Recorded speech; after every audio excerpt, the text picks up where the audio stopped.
Apple's price-to-earnings ratio began to increase around 2018. As shown in the given graph, this trend gained momentum from 2020 onwards, nearly doubling its valuation based on earnings. Apple's PE ratio sits currently at around 30, with a forward PE ratio of around 27.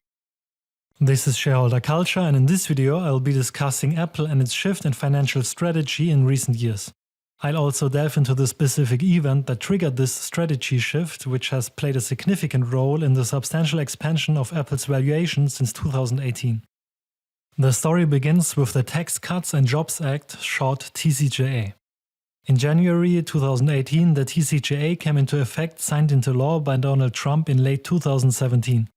The TCJA marked a substantial amendment to the Internal Revenue Code of 1986 as the last major tax reform in the United States.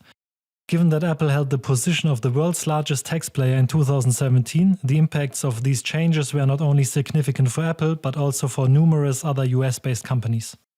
This graph illustrates that with the implementation of the TCJA, the United States aligned itself with the OECD, which, on average, had much lower corporate income tax rates at that time. However, the alterations went beyond a mere tax cut, and this is where it got interesting for Apple and many other companies. Without delving too deeply into the details, the TCJA also modified regulations concerning cash held in subsidiaries situated in low-tax jurisdictions such as Ireland. For Apple, this amounted to around $250 billion, a strategy employed to circumvent the high taxes imposed in the US before the TCJA. Prior to the TCJA, Apple and other US companies could only bring back cash held by their foreign subsidiaries by basically issuing dividends to themselves as the sole shareholder of their subsidiaries that were subject to full taxation. Following the TCJA, the repatriation of this cash became possible at significantly lower tax rates. As a result, Apple's CFO Luca Maestri made a statement in 2018 affirming that Apple now had improved access to its global cash reserves, providing greater flexibility to strive towards a, quote, more optimal capital structure. In essence, Apple declared its ability to make more efficient use of the company's funds rather than simply keeping it as cash parked outside the US. In other words, they started to follow a strategy of cash neutrality, meaning that Apple would fully use the potential of its available cash by leveraging. As shown in the given graph, the shareholder equity started to decrease from 2017 onwards as a symptom of the strategy by increasing the liabilities. Now, what did Apple do with the increased flexibility regarding their cash? On the one hand, they continued to buy back their own shares.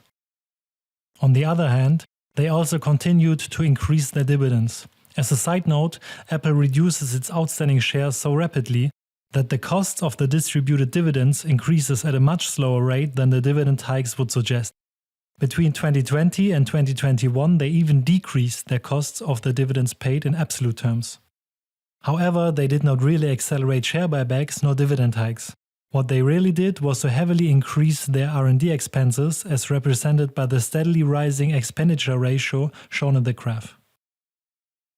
While increasing liabilities by buying back shares, increasing dividends, and ramping up R&D is effective, Apple has still what could be considered a cash problem, as assets and liabilities are not static, and Apple's cash flows continue to increase, which somewhat works against Apple's cash neutrality. It is worth noting that with the rising interest rates, holding cash has become more profitable, at least in the short term. In the long term, holding cash destroys value, which is one of the reasons why Apple wants to get cash neutral over time in the first place. This may also be the reason why Apple's CFO just recently reiterated on the intention to work towards the company's cash neutrality. And there are emerging trends that will make the work towards cash neutrality interesting to watch in the years to come. This is because mentioned growth in cash flows is in parts driven by the high-margin Apple services. Not too long ago, Apple was primarily a hardware manufacturer with relatively high capex.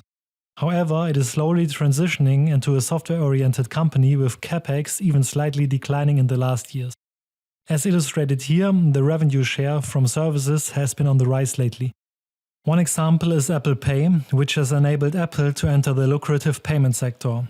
The adoption of Apple Pay is on the rise and the transaction volume per user is increasing. For every transaction, Apple takes a small fee, generating recurring high-quality earnings for its shareholders. To conclude, Apple generates strong free cash flows, and new business trends will further increase these cash flows, while Apple commits to its cash neutrality. So there will be ongoing buybacks with some minor dividend hikes and potentially further increasing R&D to stay competitive going into the more service-driven future of Apple. From my perspective, Apple tries to capitalize on its existing hardware-based ecosystem, and in combination with their financial strategy, this may be interesting to watch from a shareholder's perspective. Please note that this does not necessarily result in an outperformance of Apple's stock price, as it lacks the price appreciation of all other big tech peers in recent times.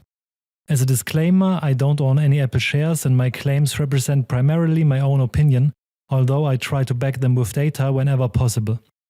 Nonetheless, I hope this video was inspiring and informative, as it was my very first video here on YouTube.